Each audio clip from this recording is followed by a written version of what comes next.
Reminder के ऊपर discuss करेंगे, साथ में उसी से रिलेटेड जो थ्योरम है उसी को भी डिस्कस करेंगे। स्टार्ट करेंगे class. My name is Sam and welcome back to my channel maths with Sai. Reminder होता क्या है? जब हम डिवाइड करते हैं, व्हेन वी डिवाइड, उस टाइम जो डिवाइड नहीं हो पाता है, that is called the reminder. अगर एक एग्जांपल हम लेंगे, when we divide 15 by 6, we know that 6 2 जा 12, 15 से 12 माइनस करेंगे तो 3। तो रिमाइंडर क्या है यहाँ पे? 3 is the reminder here. Clear हो गया? लेकिन थ्योरम क्या कहता है, थोड़ा डिस्कस करेंगे, फिर थ्योरम के पास चलेंगे। और एक एग्जांपल मैं डिस्कस करता हूँ। अगर 12 के साथ 6 को डिवाइड करते हैं तो 6 2 जा 12, हियर द रिमाइंडर इज 0। जब रिमाइंडर 0 आ जाता है उस केस में हम बोलते हैं कि 12 के साथ 6 क्या हो गया? कंप्लीटली 6 के साथ 12 कंप्लीटली डिवाइड हो गया। लेकिन यहाँ पे 3 बच जाता है, मतलब ये कंप्लीटली डिविजिबल नहीं है। क्लियर? अब और एक चीज़ यहाँ पे ध्यान रखेंगे, क्या होता है, ये मैंने लिखा है dividend equals to divisor into question plus reminder. ये भी हमें पता है कैसे। इसके पास अगर चलेंगे, यहाँ पे ये होता है हमारा डिविडेंड। क्या होता है? डिविडेंड। क्लियर? एंड ये होता है हमारा डिविजर, या फिर डिवाइजर बोलते हैं, डिवाइजर। डिविडेंड हो गया, डिवाइजर हो गया, ये हो गया हमारा क्वेश्चन, ये हो गया हमारा रिमाइंडर। क्लियर? हमें पता है dividend means 15 equals to divisor into question. Clear? 6 into 2 plus reminder लिखा गया है, रिमाइंडर 3 है। चेक कर लो, 6 इंटू 2 12 प्लस 3 इक्वल्स टू 15 है कि नहीं? यस। यहाँ पे और एक चीज़ हम ध्यान देंगे, ध्यान देना, सबसे बड़ा क्या होता है यहाँ पे? 15 होता है, विच इज आवर डिविडेंड। इसके बाद ये जो नंबर है 6, इससे छोटा क्या होता है? 3। ध्यान रखना, ये बड़ा छोटा हो सकता है, डिविजर क्वेश्चन के साथ हम रिलेट नहीं कर रहे हैं, मैं रिलेट कर रहा हूँ 6 एंड 3 को। 6 क्या है हमारा? 6 है डिवाइजर एंड 3 है हमारा रिमाइंडर। ध्यान देना, यहाँ पे 3 इज लेस देन 6। क्लियर? जो रिमाइंडर होता है वो हमेशा डिवाइजर से छोटा होता है। सेम यहाँ पे अगर बात करेंगे, 0 इज लेस देन 6, यस और नो? बिल्कुल यस। अब ये कंसेप्ट को हम उसी के साथ अप्लाई करने वाले हैं। मतलब हमारा जो चैप्टर होता है पॉलिनोमियल, उस पॉलिनोमियल्स में हम जनरली जो डिवीजन होता है उसी का कंसेप्ट यहाँ पे भी काम करता है, बट आज हम उसको रिलेट करेंगे और डिस्कस भी करेंगे। क्या कहता है? ये एक पॉलिनोमियल है 2x cube plus x square plus x. क्या पॉलिनोमियल है? 2x cube plus x square plus x के साथ x को डिवाइड करेंगे। किसको डिवाइड करेंगे? x को।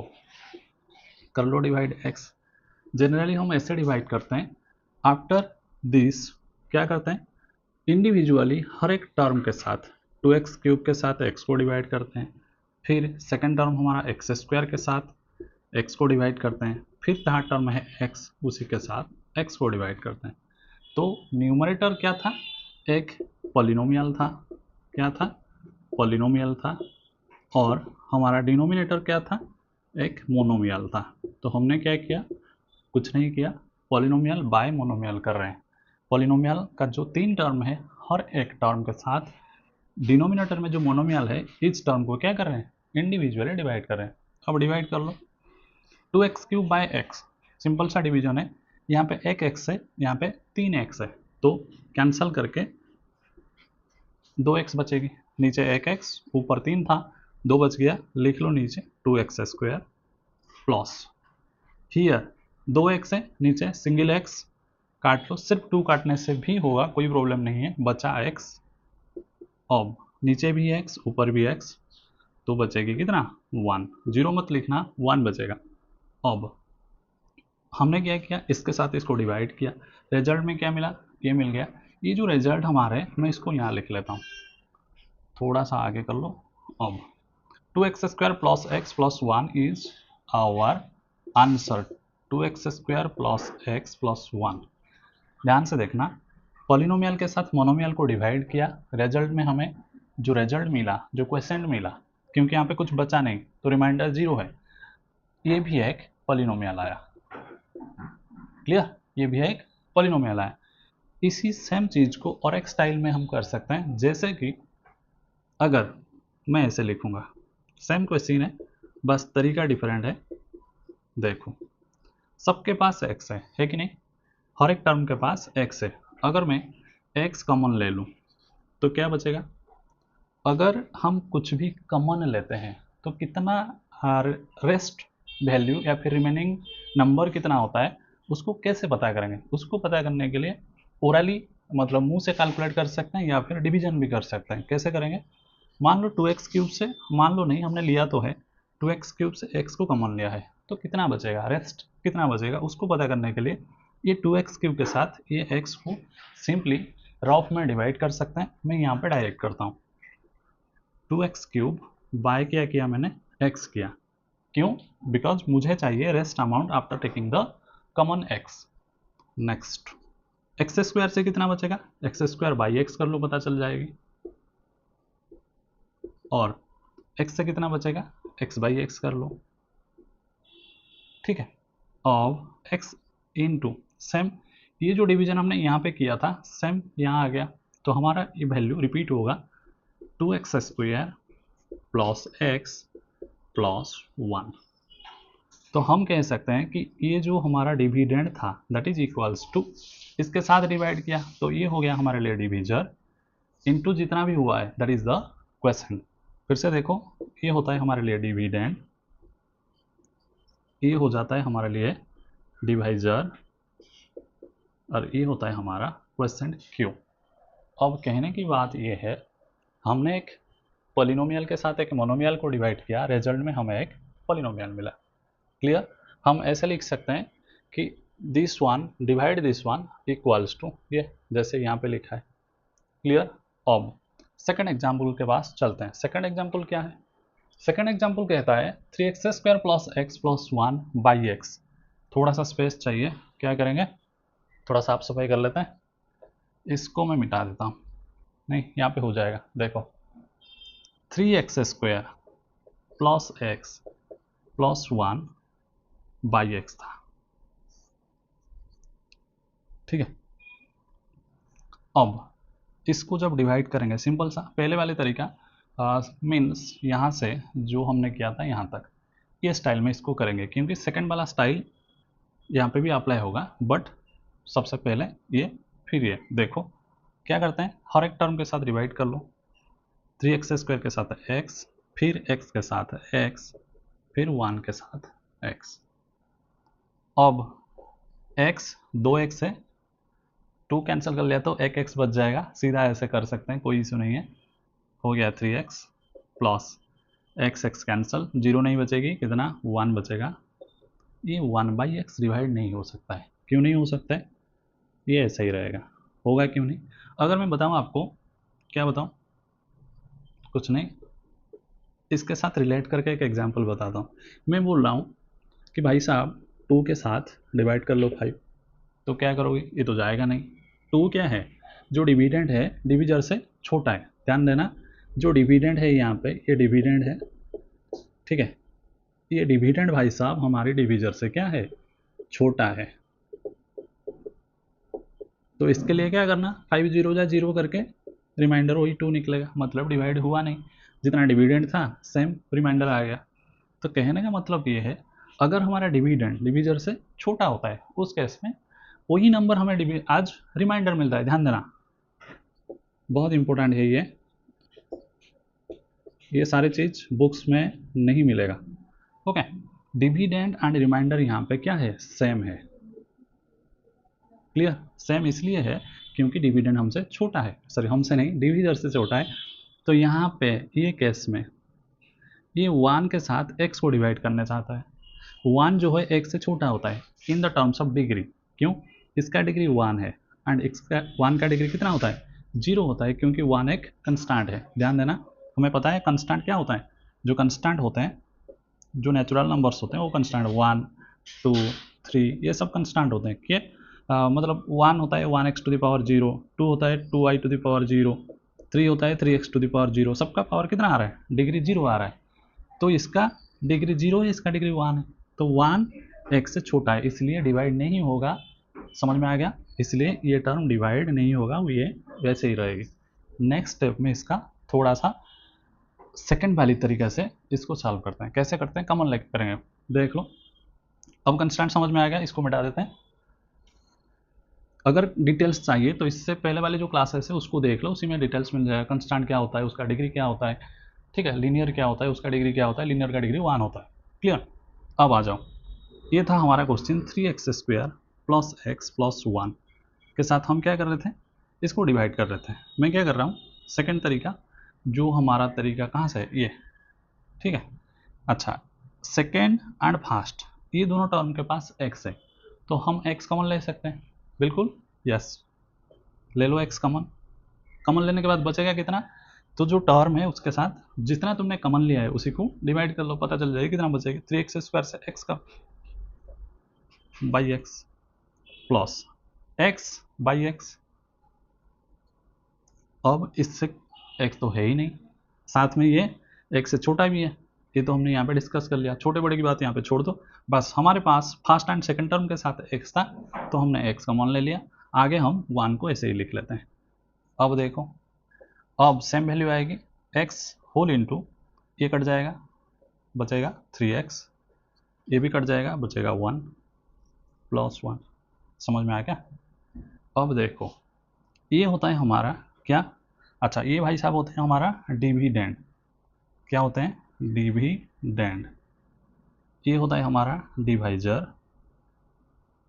ये होता है quotient Q, R is the reminder. Dividend को मैं पूरा लिख रहा हूँ, डिविजर को पूरा लिख रहा हूँ, लेकिन क्वोशेंट Q को Q से इंडिकेट करता हूँ, इसलिए कि इस दोनों की शुरुआत D से हुआ है।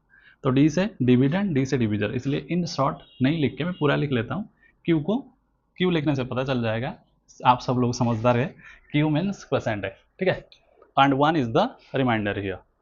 अब देखना, dividend equals to divisor into quotient plus reminder. समझ में आ गया? छोटा मोटा मतलब कंसेप्ट था, लेकिन उसके पीछे ये जो बताया मैंने, ये सब थोड़ा सा हेल्पफुल है, ठीक है। अब चलते हैं हमारी असली एग्जाम्पल के पास।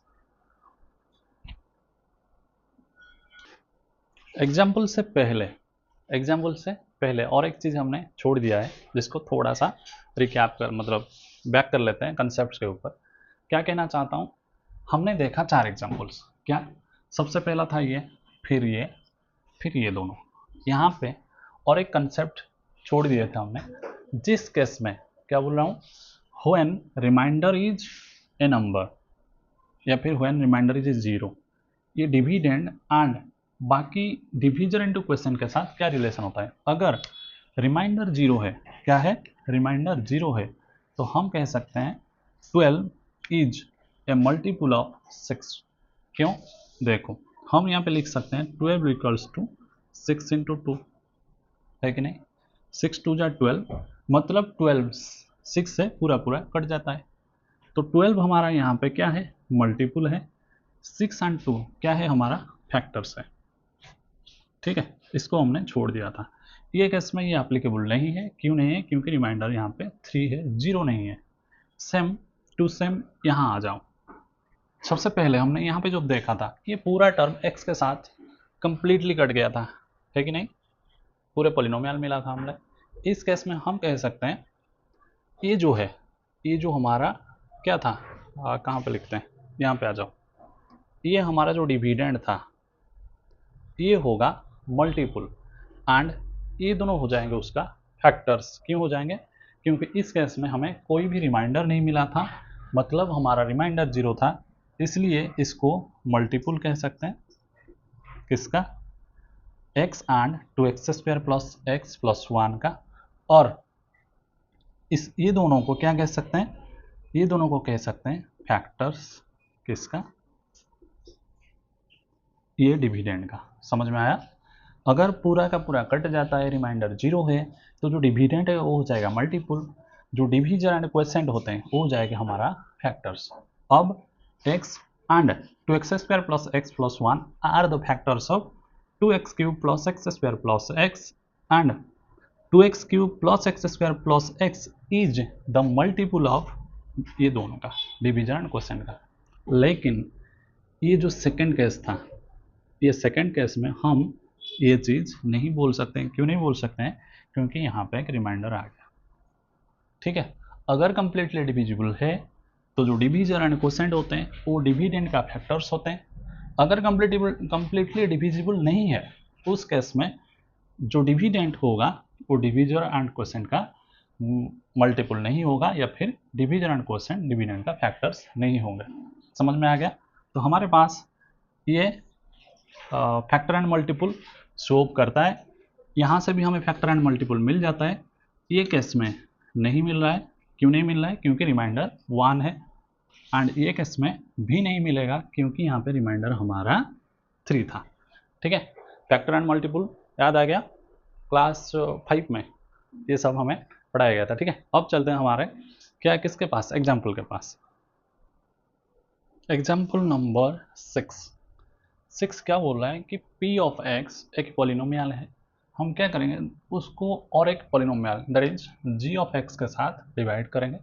p ऑफ x का वैल्यू भी गिवन है, g ऑफ x का वैल्यू भी गिवन है। चलते हैं सॉल्यूशन के पास। कैसे करेंगे? क्या बोल रहा है? बोल रहा है कि p ऑफ x के साथ डिवाइड करेंगे किसको? g ऑफ x को। ठीक है, एंड हमारा p of x already present है, that is 3x² sorry excuse me x plus 3x² minus 1। अच्छा, क्या करेंगे? छाप लेंगे उसको। ठीक है, x प्लस 3x² माइनस 1 को डिवाइड करेंगे 1 प्लस x के साथ। ध्यान रखना, इसको हम ऐसे अगर डायरेक्टली जो क्वेश्चन है डायरेक्टली छाप लेते हैं, डायरेक्टली लिख लेते हैं, तो ये हमें सोल्यूशन नहीं देगा। क्यों नहीं देगा? क्योंकि हमें इसको ऑर्डर में लिखना है, स्टैंडर्ड फॉर्म में लिखना है। स्टैंडर्ड फॉर्म मतलब इसको जो डिग्रीज है इसका, उसी हिसाब से डिक्रीजिंग ऑर्डर में लिखेंगे दोनों को, dividend as well as divisor या फिर डिवाइजर जो बोलते हैं। तो मैं पहले इसको सजा के लिख लेता हूँ। कैसे सजा के लिखेंगे?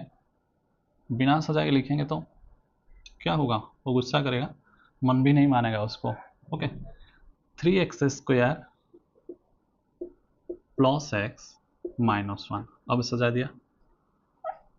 ठीक है, सबको सजने की मन करता है तो इसे भी सजा दिया हमने। एंड 1 प्लस x को भी सजा देंगे। कैसे? x प्लस 1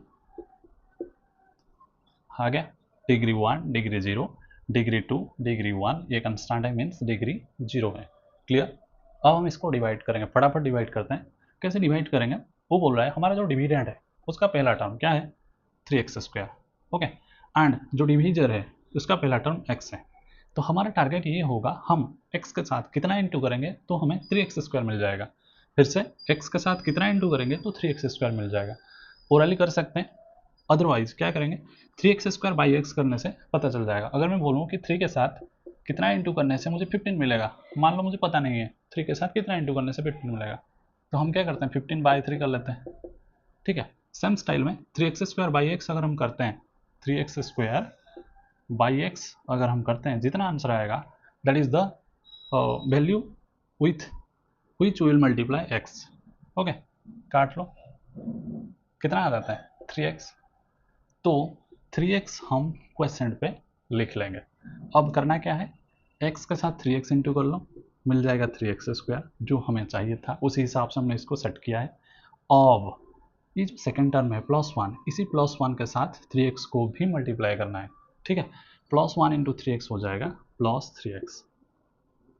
अब माइनस करना है। माइनस करने का टाइम ध्यान रखना, इसका साइन क्या है? प्लस है। यहाँ पे उसका अपोजिट साइन लिखेंगे नीचे। इसका साइन भी प्लस है, उसका अपोजिट साइन लिखते हैं। क्यों? क्योंकि जो माइनस करते हैं हम, माइनस साइन के बाद जो वैल्यूज होते हैं, जैसे कि याद कर लो कुछ वैल्यूज यहाँ पे है। ठीक है, यहाँ पे कुछ वैल्यूज है तो हम क्या करते हैं, ब्रैकेट खोलते हैं। ब्रैकेट खोलने के बाद ये सारे साइंस चेंज हो जाता है। सेम टू सेम यहाँ पे भी करेंगे। ओके, ज़्यादा कुछ डिफरेंस नहीं है।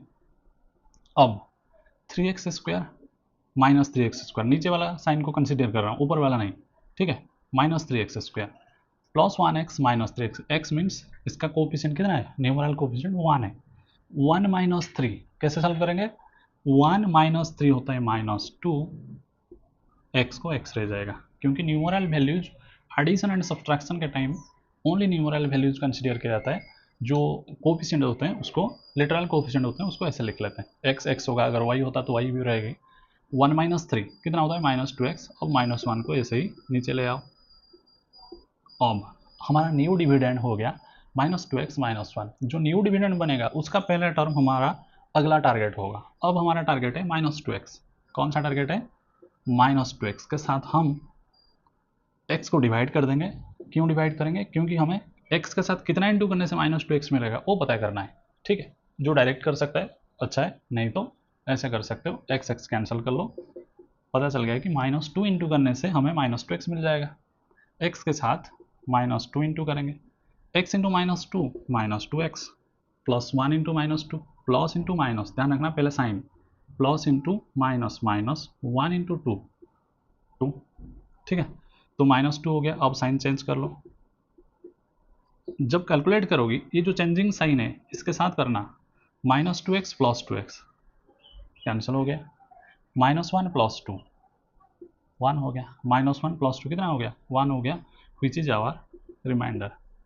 अब हम हमारा जो आज का कंसेप्ट है रिमाइंडर थ्योरम, इसी को इसी डिवीजन के साथ रिलेट करेंगे। कैसे करते हैं, ये जो डिवाइजर है, कौन है, डिवाइजर है, उसको इक्वल्स टू 0 करेंगे।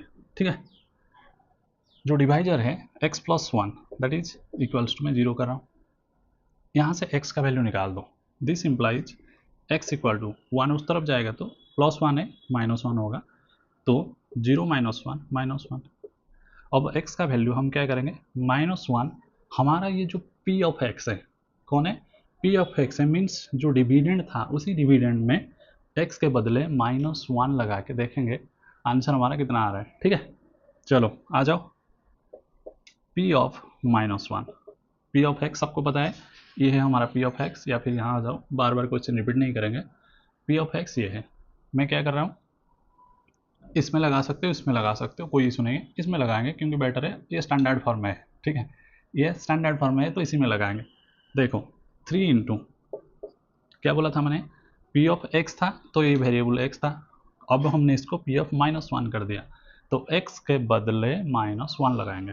3 इंटू एक्स का स्क्वायर मीन्स -1 का स्क्वायर, प्लस x है, x मीन्स -1 -1। ठीक है, अब देखो 3 इंटू -1 का स्क्वायर क्या होता है, +1 होता है, प्लस इंटू माइनस माइनस 1 और ये -1 है, क्लियर। अब 3 इंटू 1 3, -1 -1, 3 से 1 माइनस होगा 2, 2 से 1 माइनस होगा 1। ठीक है, देखो 1 आ गया, आया कि नहीं, तो बिना डिवाइड किए हमने 1 रिमाइंडर निकाल दिया। दिख रहा है कितना स्टेप है, 1 2 3, पहले हमने इसको 0 के बराबर किया, फिर जो वैल्यू आया उसी वैल्यू को क्या किया हमने, डायरेक्टली p ऑफ x में instead of x just use -1। अब रिमाइंडर हमारा सामने, this is called the reminder theorem. ठीक है, इसको हम रिमाइंडर थ्योरम कहते हैं। रिमाइंडर थ्योरम कहता है कि जी डिवाइजर को 0 के बराबर करके x का जो वैल्यू निकलेगा उसको डायरेक्टली तुम्हारा डिविडेंड के साथ लगा लो, जो आंसर आएगा दैट इज द रिमाइंडर। और एक एग्जाम्पल चेक करेंगे,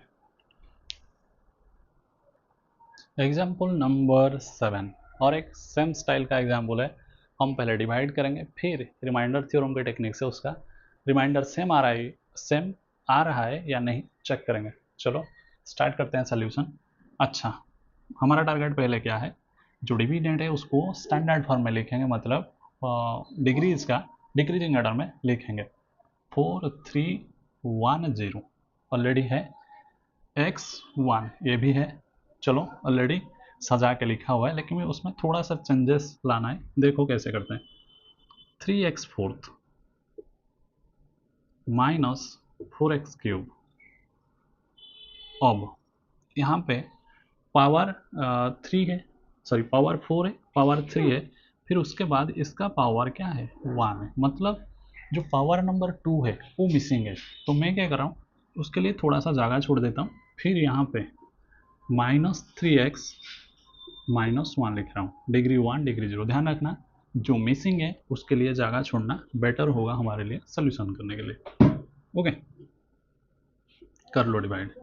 x -1 ऑलरेडी ठीक ठाक है, इसको हाथ मत लगाना, ठीक है। अब सेम प्रोसेस, डिविडेंड का पहला टर्म डिविजर के पहले टर्म के साथ डिवाइड करके चेक करेंगे कि हमें क्वेश्चन पे कितना लिखना है। 3x4 by x, 3x4 by x अगर करते हैं, x 4 बार है तो x क्यूब आएगा यहाँ पे, ठीक है। आंसर होता है 3x क्यूब। तो x -1 के साथ हम 3x क्यूब को मल्टीप्लाई करने वाले हैं, तो x इंटू 3x क्यूब हो जाएगा 3x fourth. -1 into 3x cube बोला था, सेकेंड टर्म के साथ भी इंटू करना है, तो -1 के साथ 3x क्यूब इंटू करेंगे तो हो जाएगा हमारा -3x क्यूब।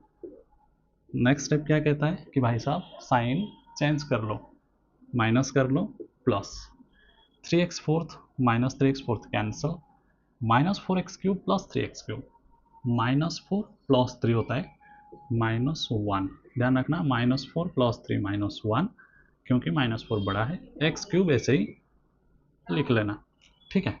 अब नीचे कितना लाओगे, नीचे तो है नहीं तो इसको 0 भी लिख सकते हो, कुछ भी नहीं लिखोगी तब भी चलेगा, इसको 0x² लिखने से भी चलेगा, कोई बात नहीं, लिख लेता हूँ 0x², ठीक है। 0x² लिख लिया, इसका मतलब 0 है वो, तो मैं क्या कर रहा हूँ 0x² को नीचे ले आया, ठीक है।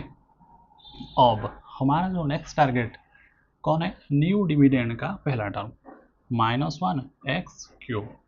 तो x के साथ कितना इंटू करेंगे तो -1x³ आएगा, कर लो डिवाइड, -1x³ बाई x कर लो, कर लिया।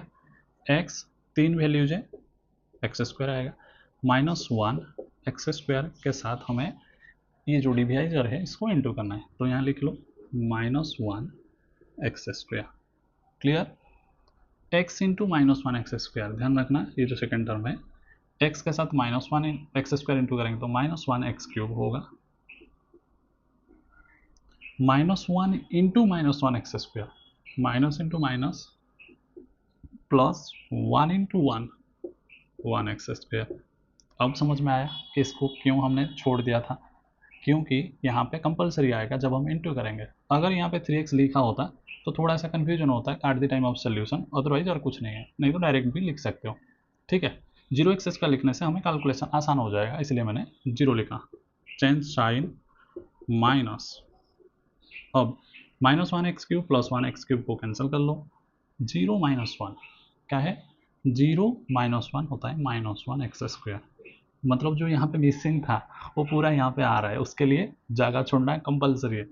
-1x² -3x -1। अब अगले टारगेट न्यू डिविडेंड का पहला टर्म -1x² के साथ x -1x² के साथ डिवाइड कर लो x, क्या होगा x, ये जो पावर 2 है सिर्फ इसी को कैंसिल कर लेते हैं क्योंकि 2 है, एक x तो बचेगा ही, तो x यहाँ पे कैंसिल कर लो, हो गया -1x। अब देखो x इंटू -1x कितना होगा, -1x², इसलिए तो हमने उसको क्या किया था, डिवाइड करता है ये आने के लिए, -1 इंटू, अब इसको मिटा दो, -1 into -1x, minus into minus plus 1 into 1 x को x, ठीक है। तो ये हो गया प्लस, ये हो गया माइनस, -1x² प्लस 1x² 0 है, -3x -1x -4x -1। अब अगेन न्यू डिविडेंड का पहला टर्म x के साथ, अब सीधा करेंगे, x के साथ कितना इंटू करने से -4x होगा, ओनली -4 इंटू करने से, ओनली -4 इंटू करने से।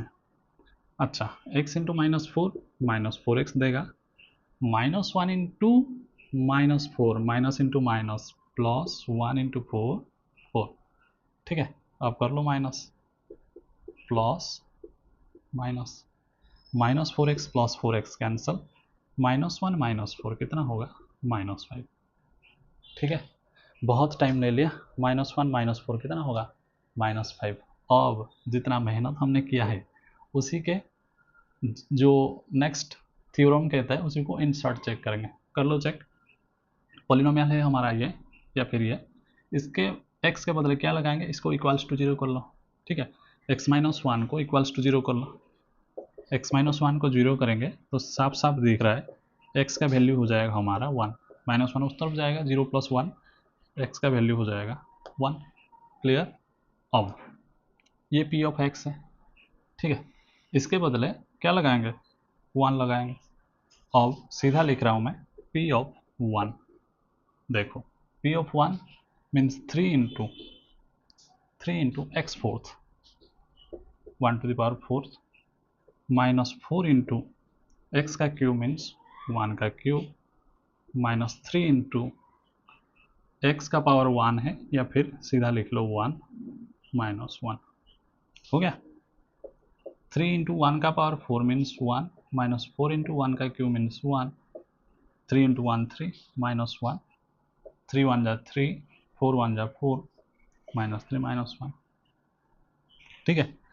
तो देख लो 3 माइनस 3 कैंसल, माइनस 4 माइनस 1 कितना होता है, -5 होता है कि नहीं, -5, ठीक है। तो चमत्कार हो जाता है जब हम क्या करते हैं, रिमाइंडर थ्योरम लगाते हैं, ठीक है। तो रिमाइंडर थ्योरम हमें -5 ये रिमाइंडर है जो 3 स्टेप में निकला, ये भी रिमाइंडर है जो हमने अपने पसीने निकाल के मेहनत से निकाला है, ठीक है, ये भी रिमाइंडर है। समझ में आ रहा है। अब रिमाइंडर थ्योरम क्या होता है हमें पता चल गया। नेक्स्ट क्लास में उसी के आगे थ्योरम एक्चुअल में क्या कहता है, हमने एग्जाम्पल देख लिया, एक्चुअल में थ्योरम क्या कहता है, जो उसका स्टेटमेंट है उसको पढ़ेंगे, एंड उसी के आगे जो थोड़ा बहुत एग्जाम्पल्स बचा है उसी को डिस्कस करेंगे। Thank you.